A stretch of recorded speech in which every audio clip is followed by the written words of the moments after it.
Hello friends, welcome to our channel. आज की video में हम टॉपिक 4 स्टार्ट करने वाले हैं, जो कि हमारा है मनोविज्ञान के संप्रदाय। इसके पहले की वीडियोस में हमने पढ़ा था शिक्षा और मनोविज्ञान में संबंध। आज की वीडियो में हम स्टार्ट करने वाले हैं मनोविज्ञान के संप्रदाय। अब देखिए, संप्रदाय क्या होता है? लोगों का समूह जो किसी निश्चित विचारधारा में विश्वास रखता हो, यानी कि ऐसा समूह जो एक निश्चित यानी कि चुने हुए विचारधाराओं में वो क्या करते हैं, विश्वास रखते हैं।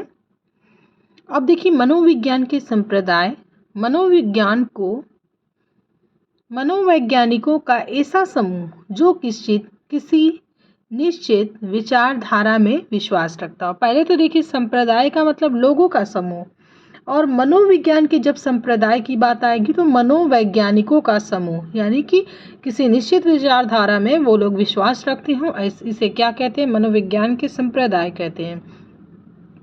मनोविज्ञान के प्रमुख संप्रदाय देखिए कौन कौन से हैं। संरचनावाद, प्रकार्यवाद, नंबर 3 है व्यवहारवाद, नंबर 4 मनोविश्लेषणवाद, और नंबर 5 है प्रयोजनवाद।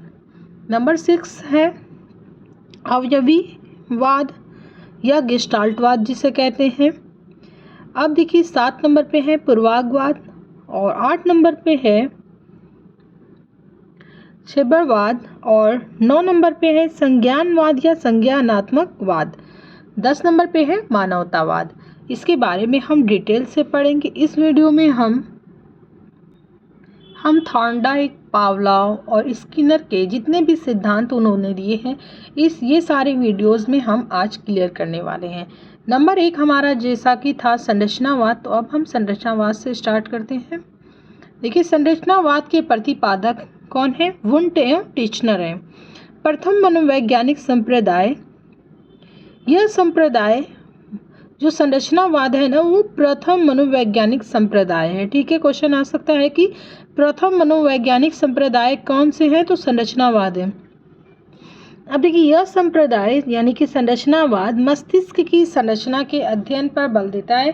किसकी संरचना के अध्ययन पर बल देता है? मस्तिष्क की संरचना के अध्ययन पे बल देता है। 1829 ईस्वी में जर्मनी के लीप्जिग शहर में प्रथम मनोवैज्ञानिक प्रयोगशाला का श्रेय वुंट एवं टिचनर को जाता है। ये भी, इससे भी क्वेश्चन हमारा बन सकता है कि 1879 ईस्वी में जर्मनी के लीप्जिग शहर में प्रथम मनोवैज्ञानिक प्रयोगशाला का श्रेय किसे जाता है? तो उसमें विभिन्न वैज्ञानिकों के नाम दे सकता है। तो इसको श्रेय किसको जाता है? यानी कि वुंट एवं टिचनर। याद रखिएगा, आप लोग नोट कर लीजिएगा। 5वें नंबर पे है संरचनावाद का जन्म कहाँ हुआ? जर्मनी में हुआ। संरचनावाद का जन्म जर्मनी में हुआ। अब नंबर 2 हम स्टार्ट करेंगे। नंबर 2 हमारा है प्रकार्यवाद।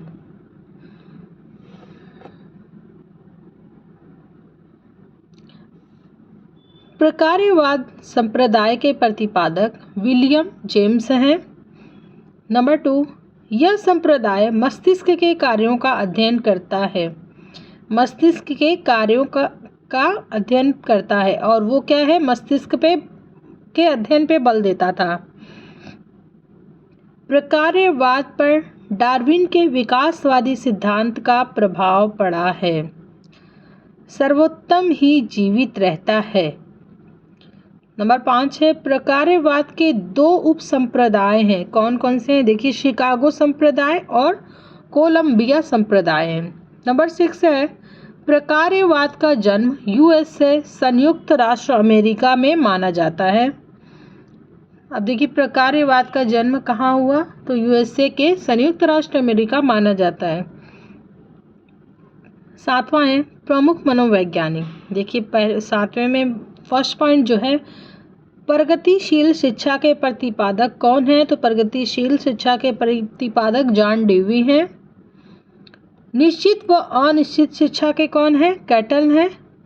SOR बॉन्ड सिद्धांत किसने दिया? वुडवर्थ, रोनेड नेजक, हार्वेकर आदि। नंबर 3 अब हमें व्यवहारवाद के बारे में पढ़ेंगे। व्यवहारवाद के प्रतिपादक जेबी वॉटसन है। कौन है? ये सारे आपको मस्ट लर्न होने चाहिए। व्यवहारवाद के प्रतिपादक जेबी वॉटसन है। व्यवहारवाद की विशेषताएं देखिए, प्रत्यक्ष या अवलोकनीय व्यवहार के अध्ययन पर बल देना, उद्दीपन अनुक्रिया यानी कि स्टिमुलस रेस्पॉन्स के आधार पर व्यवहार की व्याख्या। अब देखिए ये प्राणी है, प्राणी क्या है? अनुक्रिया या प्रतिक्रिया करेगा, उद्दीपन हमारा उत्तेजना होगा। यह संप्रदाय अनुबंधन अधिगम का मुख्य आधार है। उद्दीपन का मतलब होता है अनुक्रिया, प्रश्न होगा और उत्तर होगा। उत्तर प्रदेश की राजधानी क्या है? उत्तर प्रदेश की राजधानी लखनऊ है। प्रमुख मनोवैज्ञानिक देखिए जिनके बारे में हमें पढ़ना है, पावलोव, थॉर्नडाइक, स्किनर, टॉलमैन और हल आदि। व्यवहारवाद के वैज्ञानिक कौन कौन से हैं? थॉर्नडाइक, स्किनर, टॉलमैन, हल आदि। पावलोव देखिए, पावलोव का जो अधिगम का शास्त्रीय अनुबंधन सिद्धांत या क्लासिकल अनुबंधन सिद्धांत या अनुकूलित प्रत्यावर्तन सिद्धांत या सहज अनुबंधन सिद्धांत। देखिए दूसरा है पावलोव का प्रयोग। पावलोव ने क्या क्या प्रयोग किए? जीव शास्त्री, 1905 में नोबेल पुरस्कार मिला उन्हें।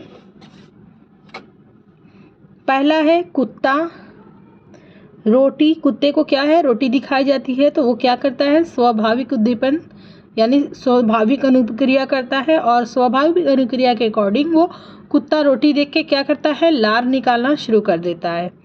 सेकंड देखिए, कुत्ता होता है, फिर रोटी दी जाती है और रोटी के साथ साथ घंटी भी बजाई जाती है। इसे कई बार दोहराया गया।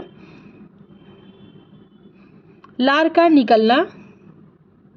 फिर थर्ड है कुत्ता होता है, फिर केवल घंटी अस्वाभाविक यानी कि रोटी नहीं दी जाती है, केवल घंटी बजाई जाती है। तो लार का निकलना अस्वाभाविक अनुक्रिया यानी कि लार नहीं स्रावित होती है, लेकिन इसे कई बार दोहराया जाता है तो वो समझ जाता है कि घंटी बजने के बाद ही भोजन उसे मिलेगा। देखिए क्वेश्चन एक है कि एक बच्चे ने कुत्ते को मारकर भगाया, अब वह कुत्ता उसे देखकर भाग जाता है। यानी कि एक कुत्ता है, उसको आप मार के भगाओगे तो वो क्या है कि वो जब बच्चे को देखेगा तो वो फिर देख के भाग जाता है। कुत्ते का यह अधिगम किस प्रकार का अधिगम है? ये बहुत इंपॉर्टेंट क्वेश्चन है। देखिए पहला है ऑप्शन अंतर्दृष्टि द्वारा अधिगम, भूल एवं प्रयास द्वारा अधिगम, तीसरा है सक्रिय अनुबंधन अधिगम, चौथा है शास्त्रीय अनुबंधन। यानी कि ये क्या रहेगा हमारा ऑप्शन? शास्त्रीय अनुबंधन सही रहेगा। अब देखिए थॉर्नडाइक, ये बहुत इंपॉर्टेंट है। थॉर्नडाइक से बहुत क्वेश्चन आते हैं। थॉर्नडाइक का भूल एवं प्रयास का सिद्धांत या प्रयत्न एवं त्रुटि का सिद्धांत या SR बॉन्ड सिद्धांत या संबंधवाद का सिद्धांत। देखिए थॉर्नडाइक का प्रयोग किस प्रकार से डायग्राम बना के मैंने आपको दिखाया है। जैसे कि बिल्ली, उन्होंने किसका प्रयोग किया था? अपना बिल्ली पर किया था। बिल्ली को एक पिंजरे में बंद कर देते हैं, फिर यहाँ पे बिल्ली का वो लीवर जब बोला जाता है और फिर दरवाज़ा होता है और बाहर मछली रख दी जाती है। अधिगम का नियम। अधिगम के नियम के प्रतिपादक देखिए जितना भी इम्पोर्टेंट है ना आपको साइड में लिखा हुआ मिलेगा इम्पोर्टेंट। अधिगम के नियम के प्रतिपादक हैं थॉर्नडाइक। मुख्य या प्राथमिक नियम 3 है। पहला है तत्परता का नियम, दूसरा है प्रभाव, संतोष या प्रतिष्ठि का नियम, तीसरा है अभ्यास का नियम। गौड़ या द्वितीयक नियम कितने हैं? 5 हैं। पहला है बहुअनुक्रिया का नियम, दूसरा है चयनकारी अनुक्रिया का नियम, तीसरा है सादृश्यता का नियम, चौथा है मनोवृत्ति का नियम, पांचवा है साहचर्य परिवर्तन का नियम। थर्ड एक देखिए पॉइंट क्या है? स्किनर का योगदान। अधिगम का सक्रिय अनुबंधन सिद्धांत या क्रिया प्रसूत अनुबंधन सिद्धांत या ऑपरेंट सिद्धांत। और देखिए स्किनर के प्रयोग। चूहे पर प्रयोग, चूहे पर फिर कबूतर पर उन्होंने प्रयोग किया था, जैसे कि फिगर में बताया गया है। देखिए आप देख सकते हैं कि चूहा होता है, फिर यहाँ पे गेट होता है और भोजन दिया जाता है और घंटी बजाई जाती है। उद्दीपन अनुक्रिया, प्रबलन, पुनर्बलन और फिर स्वाभाविक यानी कि वातावरण दिया जाता है उसको। प्रबलन या पुनर्बलन की अनुक्रिया स्किनर ने बताई। चौथा है पॉइंट, अभिक्रमिक अधिगम या अभिक्रमिक अनुदेशन की संकल्पना या अभिक्रमायोजित अधिगम या अभिक्रमायोजित अनुदेशन। अब देखिए अभिक्रमिक अधिगम किसे कहते हैं?